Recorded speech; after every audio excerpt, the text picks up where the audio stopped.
I think this is such a wonderful thing. I've never been to in my adult life to a tea party, and it's something new. It's getting mothers and their daughters together, and I'm looking forward to the speakers. I hear they have some very outstanding speakers here, so I'm looking forward to hearing the speakers. But I know that the affairs that CLAWW puts on, they're outstanding. They are outstanding. Yeah. People who come will take away how to build and nurture their mother-daughter relationships. So we have some questions. We have some excellent guest speakers. We're going to talk about things that they can do to improve their relationship. Last year we won the mother and daughter healthy relationships with Team Till 365. And we've been getting asked to speak at different engagements like this ever since. I present to you struggle. A countless amount of days and nights where you tussle with whether or not you can handle it. Questioning if you're a suitable fit. To not only share your body, but to submit to the force of God to produce more life from it. A stretching womb and growing belly. As time slows to a pace that yet and still feels impossible to keep up with, you shift from being someone's daughter into the infinite role of a mother. Sometimes feeling smothered by the very idea of that kind of responsibility, as they whisper encouragement and chant power into your being, straight from your weary heart, and start another scream from the very pit of your gut, struggle, stuck, push, slide, flow. I present to you hope. Your cry subsides to another you instantly know. You're handed the beautiful expanded branch of your family tree, and the pain starts to become overshadowed with glee.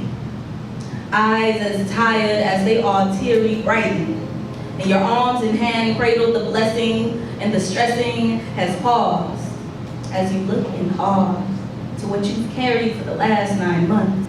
And all of those grandmothers, and God smiled, and you exhaled. What was questioned prior, now understood. You are as ready as you've ever been for the blossom of motherhood. Thank you. I woke up this morning and I was reflecting on my humble beginning, and I actually put a post on my Facebook page today just honoring my mom. My mom is such an integral part of my life, and she modeled for me how to weather this storm, if you will. My mom modeled for me like how to weather this storm, and really like that when people say survival of the fittest, I think about my mom. So I'm really looking forward to getting deep into some conversation with you all and sharing a little bit about myself as well, because I think as a mental health professional, it can be a little taboo, even talking to people who work in mental health and hearing about some of the most intimate pieces of their lives and how they have become the people that they are.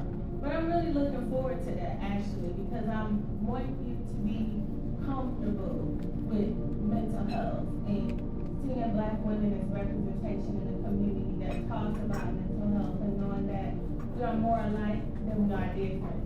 And so I'm really hoping that the subject of motherhood, right, our first God, where we learn about God from, our first hero, right, and still some of our only heroes, right?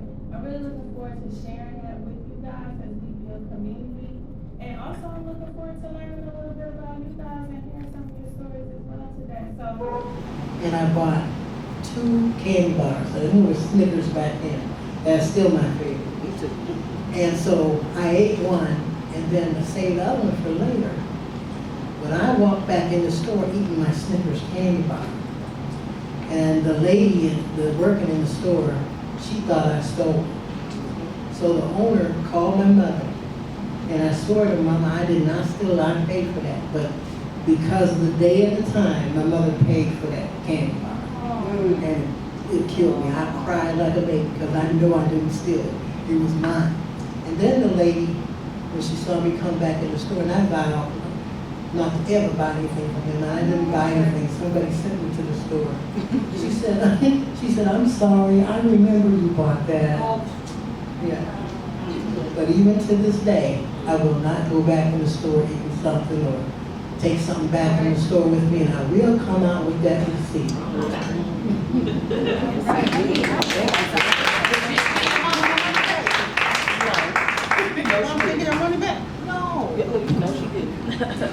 So I just want to piggyback off my mom's story.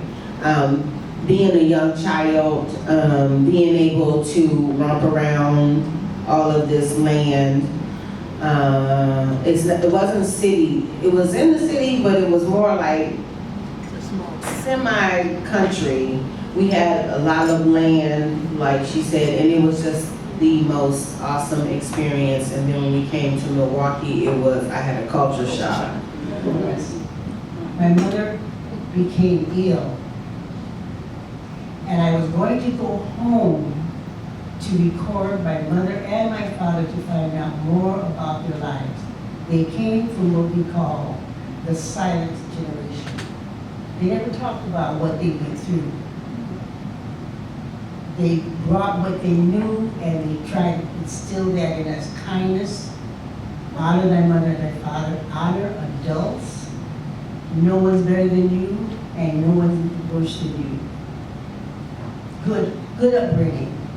Went home. My mother was in the hospital.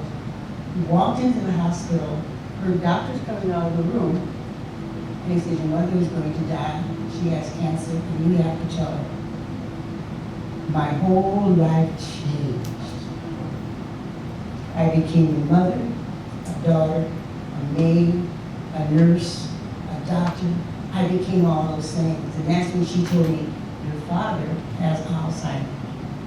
So you have to watch him and make sure he doesn't walk out on you. My whole world changed.